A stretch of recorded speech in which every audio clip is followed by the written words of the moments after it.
দাঁড়াবে হাত তুলে, আমরা তোমায় নিব মেঘের দেশে।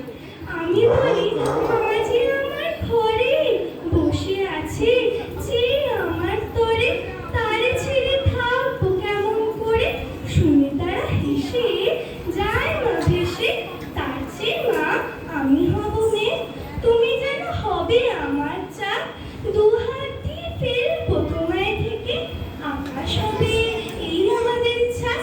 ঢেউয়ের মধ্যে মাগো যারা থাকে, তারা আমায় ডাকে, আমায় ডাকে, বলে আমরা কেবল পরিবার, সকাল থেকে সকল দিনমান। তারা বলে কোন দেশে যে ভাই আমরা চলি, ঠিকানা তার নাই। আমি বলি কেমন করে যাই, তারা বলে এসো ঘাটে শেষে, সেইখানেতে দাঁড়াতে যোগ্য যে, আমরা তোমার নেব ঢেউয়ের দেশে। আমি বলি মাঝে চেয়ে থাকে, সন্ধে হলে নাম ধরে মোর ডাকে, কেমন করে ছেড়ে থাকবো তাকে? শুনে তারা হেসে যায় মা ভেসে, তার চেয়ে মা আমি হব ঢেউ, তুমি হবে অনেক দূরের দেশ, লুটে আমি পড়বো তোমার কোলে, কেউ আমাদের পাবে না উদ্দেশ। আমার আজকের নিবেদন কাজী নজরুল ইসলামের ঝিঙে ফুল। ঝিঙে ফুল, ঝিঙে ফুল, সবুজ পাতার দেশে ফিরোজিয়া ফিঙে ফুল, ঝিঙে ফুল। গুলমে পর্ণে লতিকার কর্ণে, ঢলো ঢলো স্বর্ণে, ঝলমল তোলে দোল ঝিঙে ফুল। পাতার দেশের পাখি বাঁধা হিয়া গোটাতে, গান তব শুনি সাথে তব ফুটে ওঠাতে, পৌষের বেলা শেষ পড়ে জাফরানি দেশ, মরা মাচানির দেশ, করে তোল মুশকুল ঝিঙে ফুল। শ্যামলী মায়ের কোলে সোনা মুখ খুপড়ে, আলো থল ঘুমু যাও রোদে গলা দুপুরে, প্রজাপতি ডেকে যায় বোকা ছিঁড়ে চলে আয়, আসমানি তারা চাই চলে আয় এ আকুল ঝিঙে ফুল। তুমি বলো আমি হার ভালোবাসি মাটি মাটি, চাই না ও অলকায়, ভালো এ ফুল ঝিঙে ফুল।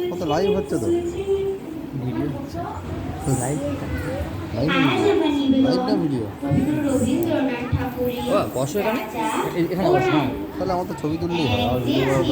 রাজা সেদিন আমায় দিল সাজা, ভোরের রাতে উঠে আমি গিয়েছিলাম ছুটে, দেখতে ডালিম গাছে বনের প্রভু কেমন নাচে, ডালে ছিলেন চড়ে সেটা ভেঙে গেল পুরি, সেদিন হলো মানা আমার পেয়ারা পেরে আনা, রথ দেখতে যাওয়া আমার চিড়ের পুরি খাওয়া, কে দিল সেই সাজা জানো, কে ছিল সেই রাজা? এক যে ছিল রানী, আমি তার কথা সবই মানি, সাজার খবর পেয়ে আমায় দেখলো কে বলছে, বললে না তো কিছু, কেবল মুক্তি করে দিয়েছো। আপন ঘরে গিয়ে সেদিন রইল আগল দিয়ে, হলো না তার খাওয়া কিংবা রথ দেখতে যাওয়া, নিল আমায় কোলে সাজার সময় সারা হলে, গলা ভাঙা ভাঙা তার চোখ দুখানি রাঙা, কে ছিল সেই রানী আমি জানি জানি জানি। আজ আমার নিবেদন কবি শুভেচ্ছা পদকের রচনায় রবীন্দ্রনাথ। শ্রাবণের ঠান্ডা গন্ধ, অবিরাম জল পড়া শব্দ, আর স্নান করতে করতে আমার মায়ের খালি গলায় আপন মনে যা বলতে শুনি।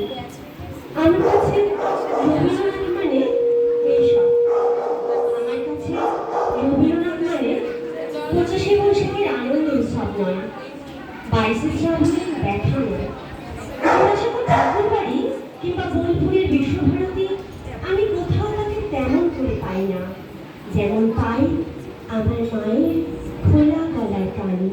তবে তাও যেমন তেমন কিংবা যখন তখন নয়, সন্ধ্যের অন্ধকারে ঘনিয়ে আসা শেষ দিকে মা যখন অফিস থেকে ফিরে স্নান করে শুদ্ধ হতে যান, তখন আমার মা কখনো গান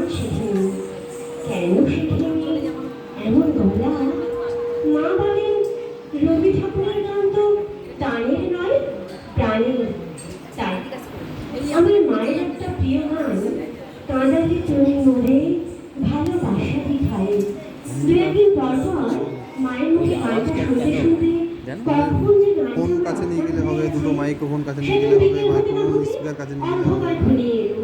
আমাদের একরত্তি বাগানের কচি কচি গাছগুলো ভেজা ভেজা বাতাসে ফোন কাছে নিয়ে গেলে হবে, মাইক্রোফোন কাছে নিয়ে গেলে হবে, স্পিকারের কাছে চলে গেলে হবে। অবিরাম ধারায় ভিজতে ভিজতে আমি মায়ের মতোই গাইতে লাগলাম, তোমার অভিসারে যাব আগুন পারে, চলিতে পথে পথে বাজুক ব্যথা পায়ে, কাঁদালে তুমি মোরে ভালোবাসারি ভাই।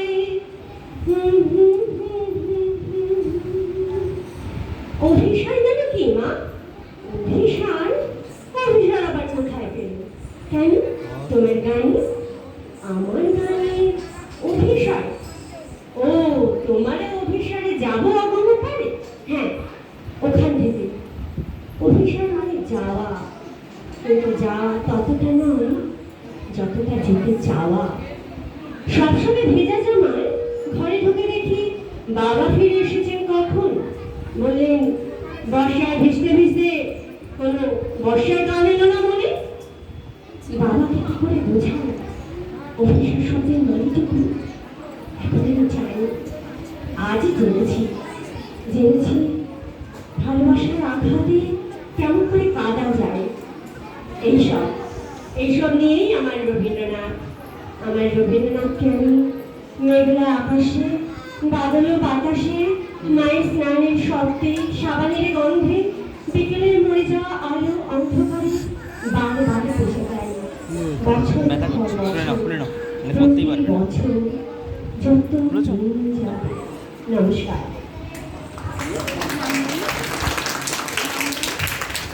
নাম আমার নাম অনিশা দে। আমার নাম অনুষ্ঠিত সরকার।